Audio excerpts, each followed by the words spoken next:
এইজন্য আল্লাহ পাক রব্বুল আলামিন বলেন ইয়া আইয়ুহাল্লাযীনা আমানুত্তাকুল্লাহা হাক্কা তুকাতিহি ওয়া লা তামুতুন্না ইল্লা ওয়া আনতুম মুসলিমুন।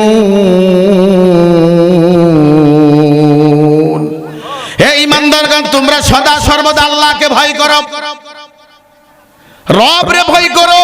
তাকওয়ার স্লোগান তোমার অন্তরে ঢোকাও, তাকওয়ার সিলগুলি তোমার অন্তরে ঢোকাও। মনে মনে চিন্তা করো, যখন আমি আর আপনি গুনাহ করে ফেলবো, দুনিয়ার কেউ দেখে না, কে দেখেন? জোরে বলেন না, কে দেখেন? যখন আপনি পাপ করে ফেলবেন, অপরাধ করে ফেলবেন, মনে মনে চিন্তা করবেন দুনিয়ার কেউ দেখে না, একমাত্র আমার রব, আমার আল্লাহ দেখে। আল্লাহর নবীর দ্বিতীয় নম্বর খলিফা হযরত ওমর ইবনুল খাত্তাব। আল্লাহর নবী বলেন লাউ কানা বাদি নাবিয়্যুন লাকানা ওমর। আমার পরে যদি নবী হতো, ওমরের ভিতর সব যোগ্যতা ছিল। আমরা যারা জুমার নামাজ আদায় করি প্রত্যেক দিন, ইমাম সাহেব কিন্তু সানি খুতবার ভিতর কয়েকটা শব্দ আমাদেরকে মুখস্থ করে দিছে। আরহামু উম্মতি বি উম্মতি আবু বকর, আশাদ্দুহুম ফি আমরিল্লাহি ওমর।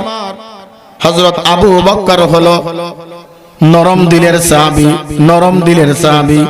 আর হযরত ওমর ইবনুল খাত্তাব শক্ত দিলের সাহাবী। তার কাছে বিচার চলে না, সানি চলে না, তার কাছে একটাই বিচার, মাথা থেকে গর্দান ফেলে দেওয়া। হযরত ওমর ইবনুল খাত্তাব যখন বাদশাহী হলেন, রাজত্ব পাইলেন, খলিফার দায়িত্ব, চেয়ার পাইলেন শাম দেশ থেকে, হযরত ওমর ইবনুল খাত্তাব মদিনায় ঢুকবে, দেখে মদিনার গলিতে একজন বৃদ্ধ মহিলা বসে আছেন বাচ্চাদেরকে নিয়ে।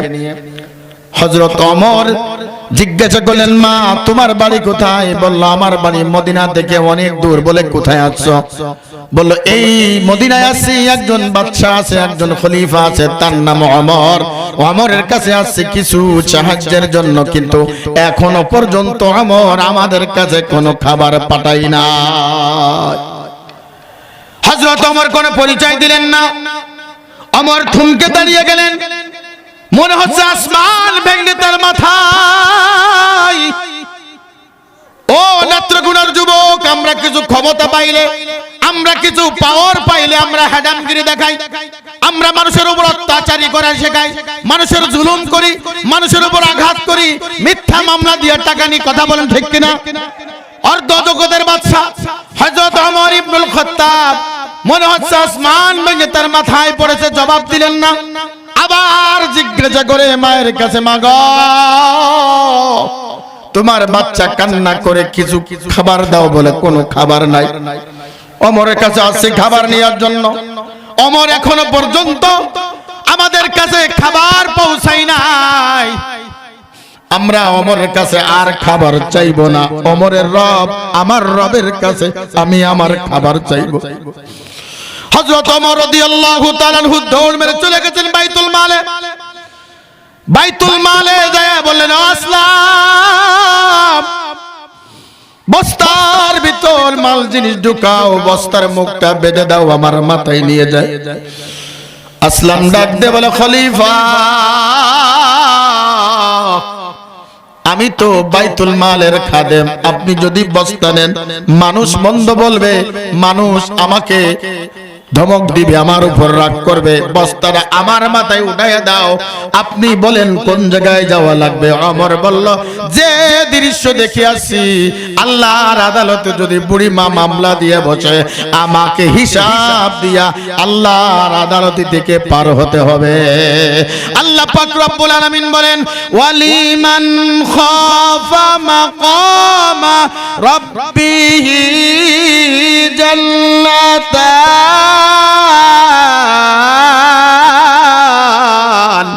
আল্লাহ পাক রব্বুল আলামিন বলেন আল্লাহর আদালতে সবাইকে হিসাব দিতে হবে, আল্লাহর আদালতে সবাইকে দাঁড়াইতে হবে। এই চিন্তা এই গবেষণা যদি কোনো মুমিন ব্যক্তির ভিতরে থাকে, আল্লাহ পাক বলেন তাদেরকে আমি দুইটা জান্নাতের মালিক বানায়া দিই। হযরত ওমর বললেন আসলাম বুঝাটা আমার মাথায় উঠায় দাও। আসলাম বললেন না না খলিফা, আমি তো খাদেম হিসেবে আছি। আল্লাহর নবীর সাহাবী হযরত ওমর ইবনুল খাত্তাব ডাক দিয়ে বললেন না না না, বস্তার ওমরের মাথায় উঠায় দাও। হযরত ওমরের মাথায় বস্তা উঠায় দিলেন। একজন খলিফা আমাদের বাংলাদেশের মতন নয়, অর্ধ ওজনের একজন বাদশা, যার নামে বলা হয় আসাদুহুম ফি আমরিল্লাহি ওমর। আল্লাহর নবী বলেন আকাশের চাঁদ, আকাশের তারকা গুণে শেষ করা যায়, হযরত ওমরের নেকি গুণে শেষ করা যায় না। এমন একজন সাহাবী, যে সাহাবী এখনো মসজিদে নববীর পাশে নবীজির বাম দিকে ঘুমায়, আর যখন আল্লাহর নবী জান্নাতে বহনে উঠে যাবে, ডান দিকে থাকবে আবু বকর, বাম দিকে থাকবে ওমর। এমন একজন সম্মানিত মানুষ, এমন একজন জান্নাতি সাহাবী নিজের বোঝা মাথায় উঠাই নিয়া মহিলার কাছে দৌড়ায়। মহিলা যদি আল্লাহর আদালতে বিচার দিয়ে দেয়, আল্লাহর আদালতে মামলা যদি দাঁড়ায়া যায়, আমার মতন ওমরের আল্লাহর আদালত থেকে বিচার দিয়া আল্লাহর জান্নাতে যাওয়া সম্ভব হবে না। হযরত ওমর ইবনুল খাত্তাব বোঝা নিয়ে যখন রওনা, আসলাম পিছনে পিছনে দৌড়ায়। হযরত ওমর ইবনুল খাত্তাব বুড়িমার সামনে যায়া বস্তাটা ফেলে দিয়ে মুখটা খুলে দিয়ে বললেন মাগো, এই তোমার জন্য খাবার এনেছি, তোমার জন্য খাবার এনেছি। খাবার যদি ফুরিয়ে যায় আমাকে বলবা, আমি আবার খাবার এনে দিব, কিন্তু শর্ত একটা আছে, আল্লাহর আদালতে হযরত ওমরের নামে বিচার দিয়েন না। মহিলা ডাক দিয়ে বলল যুবক, এই মদিনার শহরে যদি ওমর না হয়ে যদি তোমার মতন একজন যুবক যদি বাদশা হতো, তোমার মতন যুবক যদি একজন রাষ্ট্রনায়ক হতো, এই মদিনার লোকের কপালটা আলো খুলে যেত, আলো পরিবর্তন হয়ে যেত। হযরত ওমর ডাক দিল মাগো, বিচার যা করার তুমি করো, কিন্তু আল্লাহর আদালতে ওমরের নামে বিচার দিও না।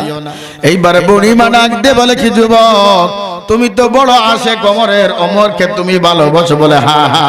মাগো শোনো শোনো, তুমি যে ওমরের নামে বিচার দিচ্ছ, ওমরের নামে তুমি বদনাম করতেছ। তোমার সামনে যে যুবক দাঁড়ায় আছে, এই যুবকের নামই হলো ওমর। আল্লাহু আকবার। এটা হলো খলিফার পরিচয়, এটা হলো তাকওয়ার পরিচয়, এটা হলো আল্লাহর ভয়ের পরিচয়। আল্লাহ পাক রব্বুল আলামিন বিভিন্ন জায়গায় বিভিন্ন সূরাতে আল্লাহ পাক আমাদেরকে ভয়ের কথা বলেছে। আল্লাহ পাক বলেন ইন্না আকরামাকুম ইনদাল্লাহি আতকাকুম ইন্নাল্লাহা আলিমুন